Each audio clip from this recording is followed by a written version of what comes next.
Hello, my name is Nicole, and thank you so much for taking the time out to listen. Today, I titled this message on renouncing who they want you to be, on renouncing who they want you to be.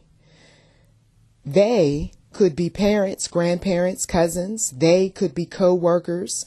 They could be anyone in your circle who is used to you acting in a certain way, dressing, talking, doing the types of things that is okay and all right and comfortable to the group or to the individual. But when you get to a place where you are tired of being whatever that is, and you want to walk with Christ and just have him clean you up a bit, they are going to be angry. They are not going to like this new you. They are not going to like the fact that you know who you are in Christ now. Sometimes people don't realize that there are those in our group that have personality disorders, split personalities, if you will. And when they get healed, Jane, who sometimes acts like John, ends up leaving. And now you get to see the person who God intended for him or her to be. You see, we live in a world where when everything's all mixed up, there are those individuals that'll say it's okay, it's normal, or it's okay to be this way, or you can act any way you feel.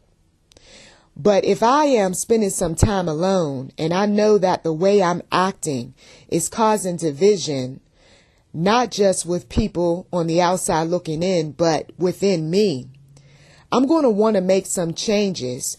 People get tired of being depressed, being angry, being bitter, being jealous. People want to make a difference. Those that are just sold out for positivity, want to make a difference in their lives.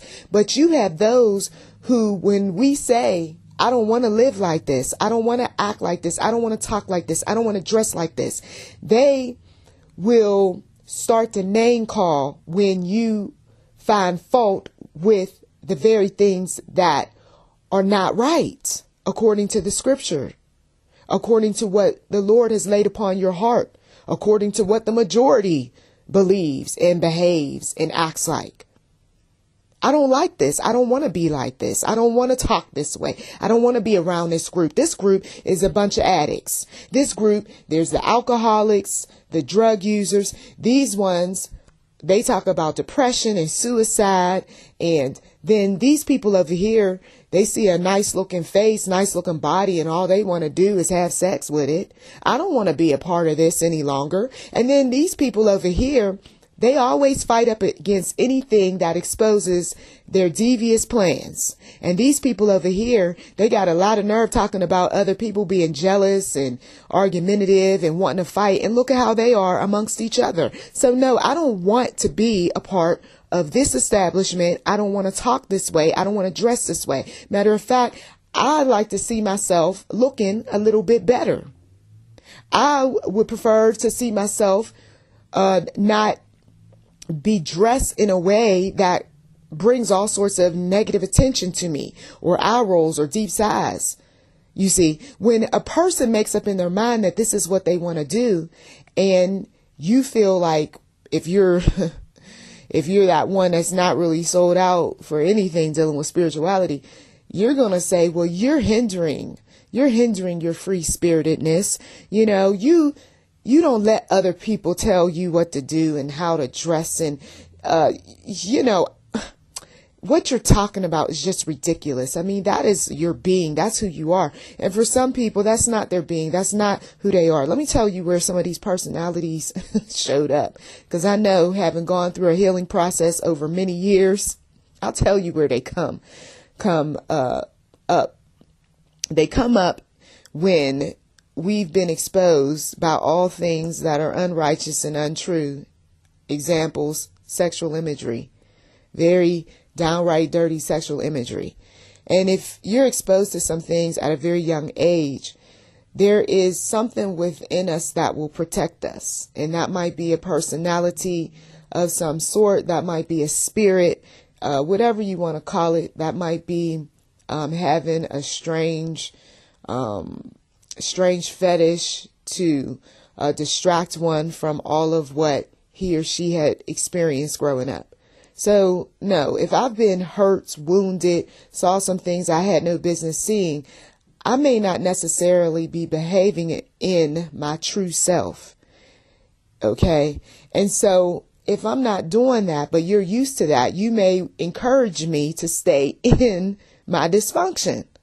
And that's what's going on in our society. There are so many dysfunctional folks encouraging other dysfunctional folks to stay in their mess when they're trying to get out of it. Okay? No, it is not okay, and it's not all right to keep looking at certain sexual images. I had people that were around me that said, no, come on over here. Let's watch this together. No, thank you. But you used to. So what? I used to, but I'm not watching it now. And then you have some of these spirits, personality disorders or what have you, that show up as a result of having been exposed to abnormal relationships. Sometimes things happen by force, and sometimes things you were talked into. So the next thing you know, you start picking up on the ways of the culture. But that's not who I really am. But if you've been in that for 10, 15, 20 plus years and people are used to you behaving that way, they're going to what? Encourage you to stay that way. But as I'm walking with Christ, no, that's not who I am. You see? And then when you renounce that, when you say this is not what I want to be, and no, you're not going to be my boyfriend, my girlfriend, or whatever.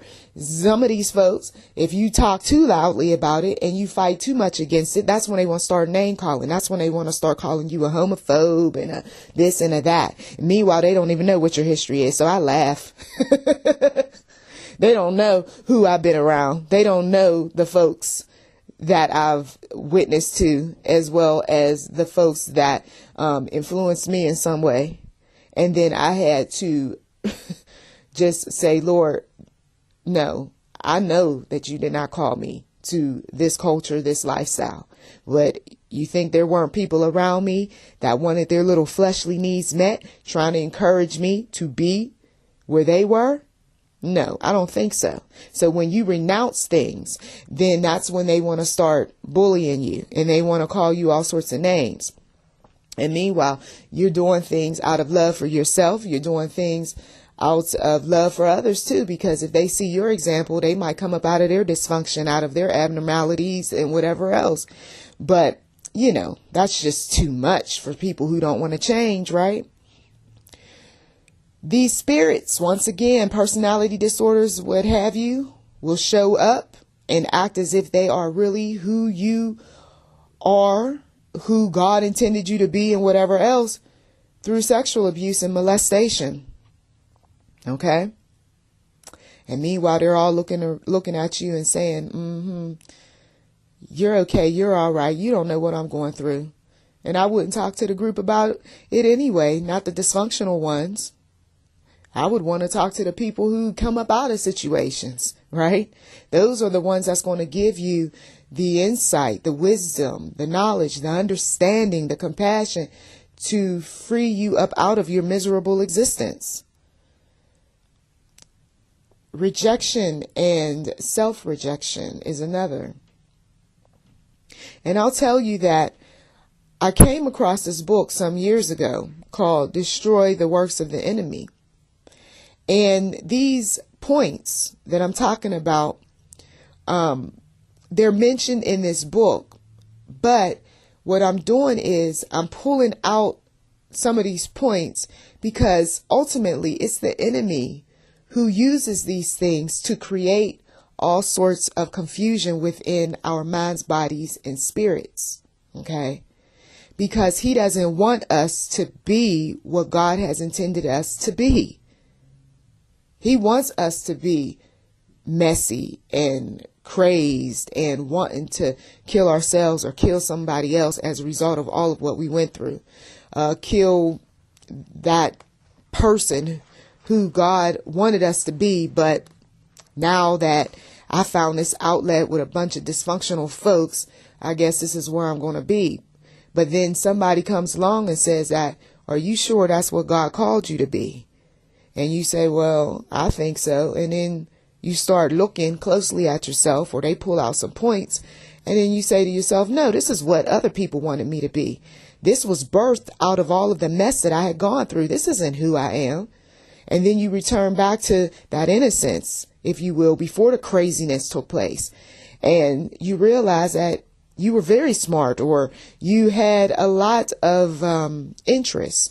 You find out that you have some talents and some skills that you abandoned, or that they never blossomed because of what somebody took away from you, or because of their negative influence, or the cult-like organization that you belonged to way back when, you see. And as you start discovering yourself, you know that satanic individuals don't want you to do that. They want you to separate. They want you to stay close to them and separate yourself from all things that are righteous and true and of light. Okay, because they're upset, because they're still mad at their parents, and they're still mad at their abusers, and they're still angry about whatever is going on with them.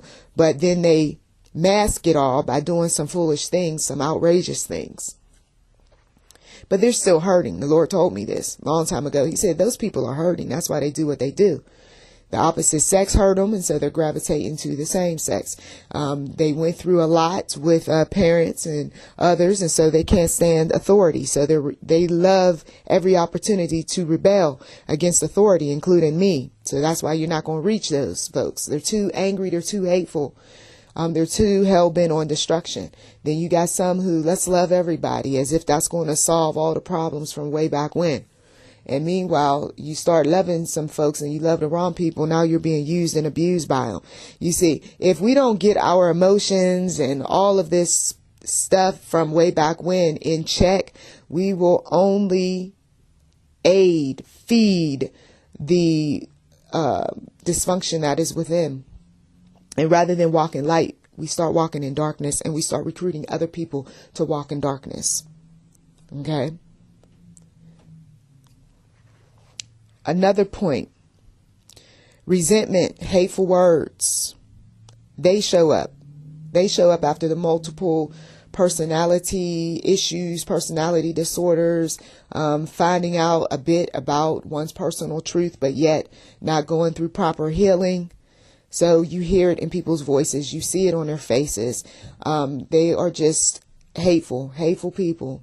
Some of them will never work things out because they are not going to let go of their resentment toward others, and they're not going to let go of their hate. Okay. And then, of course, there are those fears that people have that show up, having been exposed to so many hurtful things, hurtful people. And so they fear a lot. And so the group is like a protector, if you will, or the individual, the handler, the dysfunctional handler. Let me be more specific. They act as a protector for that individual. I feel comfortable in this group, but that group is breaking you down. It doesn't matter. They're like family to me. Some of you all may have heard a friend say that. I'm not going to leave this group, but this group is turning you upside down and sideways. And for some folks, especially young people, they turn them out. They recruit them young. I didn't even get a chance to experience who I was before so-and-so put a dress on me. Or I didn't know what I really wanted, but somebody made that decision for me. Or this one comes over here and starts preaching all about how I should just enjoy who I am. Enjoy all that I am. And then what they suggest is nothing like me. But I go along with it because I have to live with this person, or I go along with it because they're the ones that's paying my bills, or I go along with it because I have nobody else. My family abandoned me or whatever. And so Janie, who used to look, dare we say it, normal, now she's doing all sorts of interesting things. And these things, though, are not to grow her. Instead, these are things that keep her spiritually, mentally, and physically bound. These are things that make money for the group. Okay. Some of you all who are way deep into some of these things and you want out, they're not going to let you go easily. We want you to keep promoting dysfunction. We want you to keep our agendas going. We want you to keep creating the types of things that we want. They sell this philosophy that says that we promote something like this. We promote creativity, free-spirited thinking, free thought. We promote all things. We love everyone. And it all sounds good initially. But then as time goes on, you find that you're being used. You're being used to promote whatever agenda they want. And they want you to stay in that character. Now, remember, if you have been exposed to all sorts of things and you have a multiple personality disorder or two, okay? And then you start letting go of that multiple personality, that one that was quite creative and made much money for that particular group. They don't understand that. How come you can't get, once again, I'm going to use an example. How come you can't get Janie to come back? Janie was that creative one. Janie was that free-spirited one. Janie was that one that loved everybody. Janie was that one that would have slept with everybody. It wouldn't matter, whether it was a boy, a girl, a man, a woman, whatever. What's going on? And so with some of these celebrities, that's what takes place. They start to grow up and they start to move out of their programming. They move out of that and then they can't produce like they once did. And all these personalities have something good about them. We're not going to say that, oh no, it's all bad, because no, there are some flowers in all of the weeds. But those flowers don't stay blooming for long before the petals fall off. And before long, they die because of all of the weeds from all of the different offenses that, let's say, Janie once again had to swallow. Because if she was to stand up and say that I'm offended by this and I don't like this and I don't want to live this lifestyle and I want to move on, she becomes an enemy. And if Janie's not ready to fight, and she may not have the energy to fight or the money to fight, she's going to stay in her mess. And this is why for some of you all, you might be trying to win some family members and friends to Christ, but it's going to be a stress. Okay. I don't mean to keep repeating myself, but it was one of those things where I saw so many different faces pass before me over the years, where I wanted very much to see some folks come up out of that box, especially young people. I wanted them to see that they were being manipulated by the culture. I wanted them to see that they were being bullied by the very people who claim that they loved them, whenever they wanted to step outside of the box and to move on and to stop whatever dysfunctional stuff that they had been drawn into. But because they felt bound mentally, physically, spiritually to the group or to the individual, they stayed in their mess. And then many of them later in life ended up not being very accomplished, and then others became very accomplished, very successful, but you can see that there's an emptiness behind their eyes. They have dead eyes. Their personalities long destroyed because of all of the negative influences. People who got a hold of them at a very young age through the sexual imagery, abnormal relationships, sexual abuse and molestation, rejection, family members, friends, people reject you. So you create these altars, you create some other world for yourself, and that world tends to rebel against all of what was not just bad, but what was good too. I don't want to hear the gospel. I don't want to hear the fact that I'm confused or I'm strange or I'm weird or whatever, because that's what they said. That's what they said. And I don't need you to say it too. And so off they go.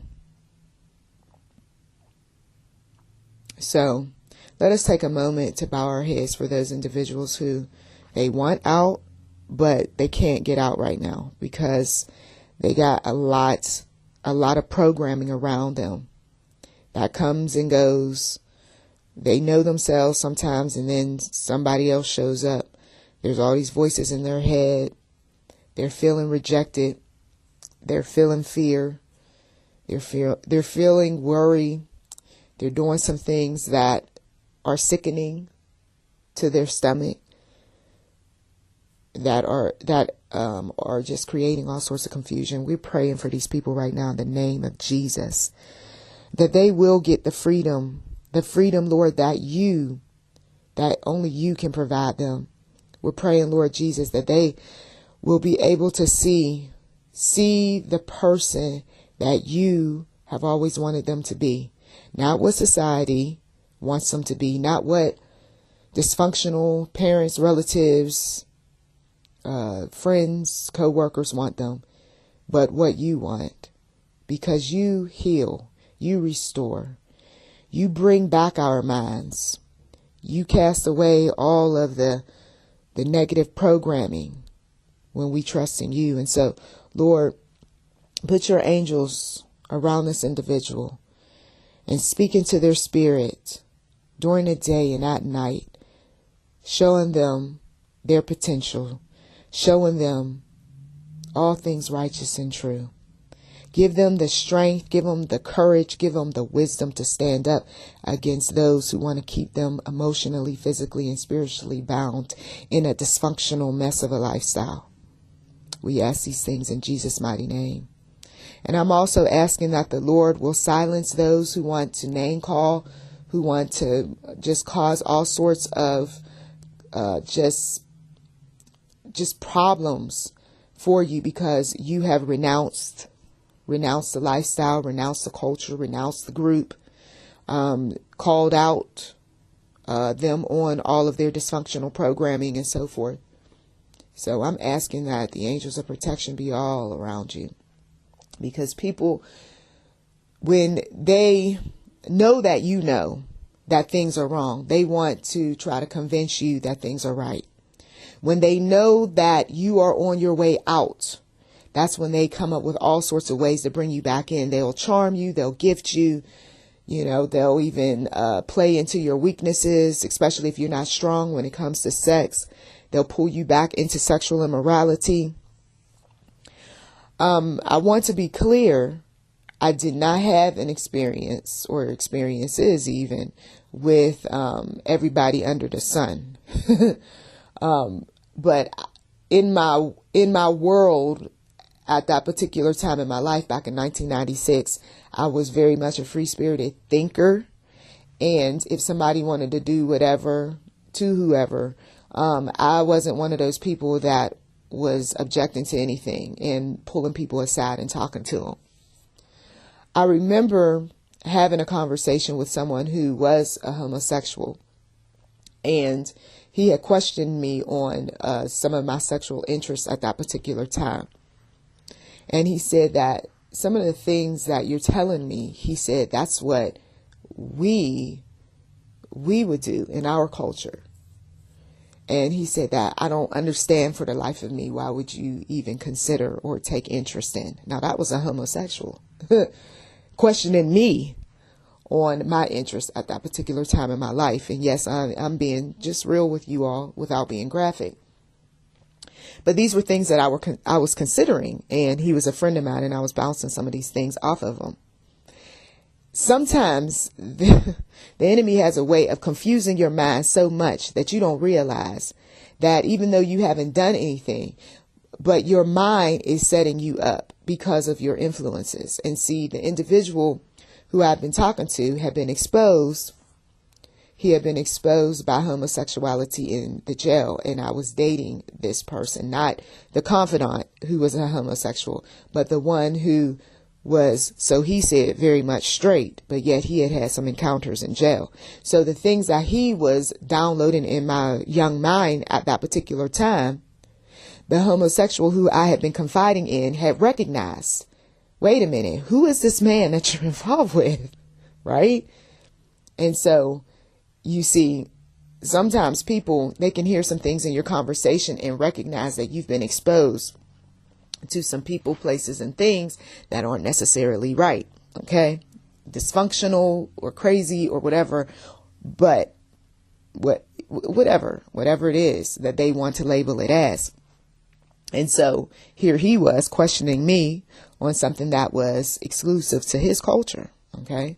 And where are you getting these thoughts? And why are you interested in that? And things like that. Another time I come across an individual who, she was having a lot of problems with her roommate. And what I didn't know was that she was a lesbian. And the problems that she was sharing with me, if anybody would have heard that conversation, they would have said, wait a minute, these issues that she's talking about to a straight woman, these are lesbian issues, you see. So I'm not thinking about any of that. I'm just listening to the woman's problems. But once again, you can carry that sort of information and not realize it. And so people, they tend to have these preconceived notions and ideas that, well, maybe you were exposed, or maybe you did this and you did that. And so on the college level, I hadn't experimented, but I will tell you that when I was very young, that there was an experience with the same sex. And when that happened, I was but 4, okay, and did not know what was going on. I really didn't. I felt sick. I felt like something was nasty about it, okay. Remember, 4 years old, so don't get all crazy and mean-spirited, some of you all, with me about the way I felt about it, because for me, I felt it was very much wrong. And this was before Bible, okay? And I was sickened by it. My stomach hurt. I remember going into the bathroom and feeling something going on down there. It wasn't right. And I kept that. I kept that for a long time. And then one day I mentioned it to a relative, and the relative had apologized for allowing me to be around, just folks that just didn't have their heads together. Okay. Another time I can share is when I had been around just people who were involved with drugs. Okay. Even though I did not try the drugs, I had been around them. And people who are on drugs, they tend to say things and do some things when they're under the influence. And so, being that I wasn't under that type of influence, I could see the way their personalities were changing. And some of the ugly, deep, dark stuff was starting to show up. And thank God I wasn't staying in the room for too long with some of these individuals, because who knows what they would have done.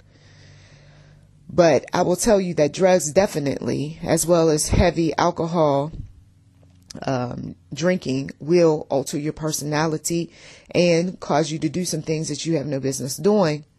And then once you get sober, you realize, no, that's not what I want. I'm not into that sort of thing.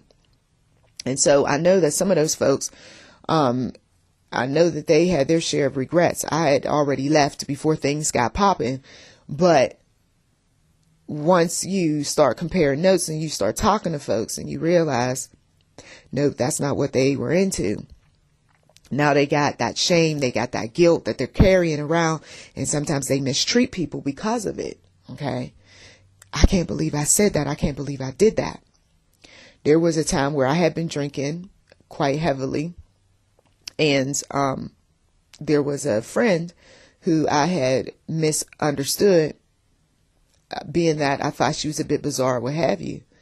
And she told me the next day, she said, do you know, you were talking to me, and you were talking to me about some things that I know very well you are not that way. And what she meant by that way was a lesbian. But she said I was talking to her in a way as if I was hitting on her. Okay? Under the influence. Now, had she been under the influence too, no telling what would have happened. But she called me out on that, and she said, I know that's not you, you see. But because of the different people who we had been exposed to, and we were very understanding about so many different things that were going on with people, that somehow, I guess, in my subconscious mind, and then being under the influence, I was saying things that I had no business saying. Now, in my sober mind, I was not attracted to that woman, but that's what happens when you lower your inhibitions. Okay, you're more likely to say and do things, and before long, there is no God. Okay, so I just give you examples of some things. We're not judgmental. We're not acting mean-spirited toward people who have been in that sort of atmosphere and did some things that later on they realize that's not me. And for some people, they carry the guilt, they carry the shame. They're very bitter. They're very angry once again. And so that's why some people are just over the top about these things. When it comes to people of all sorts of sexual interests and sexual identities, because they know that they've messed up in their minds, in their spirits, their personal ethics. And of course, being that some are men and women of faith, they know that God did not approve. So the thing is that you confess your sin and you repent. If you choose to walk this walk, you know that you have to walk in such a way that is not going to be so free thinking and so free spirited. God has his commandments. He has his order to things. So if you want to walk this walk, you got to give up some people, some places, some interests. And that's just the reality of it. And if you fight up against it, you're fighting up against God, because his precepts are there, and they're there to protect us. They're there to guide us. They're there to just keep us where he has intended for us to be. So I know that for some people who's used to doing things their own way, that's a hard pill to swallow. And it is what it is. Don't shoot the messenger. So I thank you, as always, for just taking time out to listen. Be encouraged. Know that you're not the only one that's been exposed to some things, that you've had your share of issues, and you want to just renounce the group. You want to renounce the individuals and whatever else. Hey, stand up. Stand up for yourself. Don't be bullied by the ones who accuse others of bullying them. Don't be that one that is argumentative over every little thing that you want to do. It's your life. And just like you made a choice to do certain things in your life, you can always change your mind on some things. And hey, there's always going to be somebody out there that's going to say, we're okay, we're all right, you're welcome over here. And that's what it is. In the end, God just wants us to walk according to his will. So I thank you once again for just supporting NM Enterprise 7. Please do check the description box for anything that might be of interest. You've been listening once again to YouTube NM Enterprise 7, so do subscribe. And also, if you haven't given, we do welcome donations. We thank you in advance, and blessings to you.